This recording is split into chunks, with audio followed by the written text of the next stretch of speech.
সৌম্য কলকাতার একটি কলেজে দ্বিতীয় বর্ষের ছাত্র। লাইব্রেরি থেকে পুরনো বই খুঁজতে গিয়ে একদিন পেয়ে যায় একটা ছেঁড়া ডায়েরি। পৃষ্ঠাগুলো পচা, অনেকটা জায়গার রক্তের দাগ। কৌতূহলে সে ডায়েরিটা বাড়ি নিয়ে আসে। রাতে ঘুমাতে যাওয়ার আগে ডায়েরি খুলে পড়ে সে। প্রথম পাতায় লেখা, যে এই ডায়েরি পড়বে তার জীবনের প্রতিদিন আমি লিখে দিয়ে যাব, থামতে পারবি না। সৌম্য ভাবে কেউ কৌতুক করেছে, কিন্তু পরদিন সকালে সে দেখে ডায়েরির এক পাতায় নতুন লাইন লেখা। আজ সৌম্য কলেজ যাবে, রাস্তায় একটা ছেলেকে দেখে চমকে উঠবে। হুবহু তাই ঘটে। একটা অচেনা ছেলের মুখ দেখে সে কেমন যেন ভয় পেয়ে যায়। পরদিন আরও ভয়ঙ্কর। আজ সৌম্যর পরিচিত একজন সিঁড়িতে পড়ে মারা যাবে। 3 তলা থেকে পড়ে যায় তাদের ক্লাসমেট অনিরুদ্ধ। সৌম্য ভয় পেয়ে ডায়েরি পুড়িয়ে ফেলতে চায়, কিন্তু আগুন লাগতেই ছাই হয়ে যায় না, বরং পাতাগুলোতে নতুন লেখা ভেসে ওঠে, আমার কথা না শুনলে তোর পালা আসবে। সে বুঝতে পারে এই ডায়েরি শুধু ভবিষ্যৎ বলে না, ভবিষ্যৎ ঘটায়।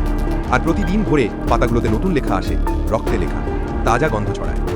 তারপর একদিন সে দেখে আজ সৌম্য নিজের রক্ত দিয়ে শেষ পাতা লিখবে। সেই রাতে সৌম্য নিখোঁজ।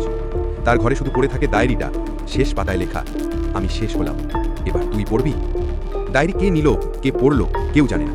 শুধু শোনা যায় কলেজ লাইব্রেরির একটা টেবিলের নিচে মাঝে মাঝে একটা ডায়েরি আপনা থেকেই খুলে যায়, আর সেই ঘরে বসে থাকা কারো জীবন পাল্টে যায় চিরতরে।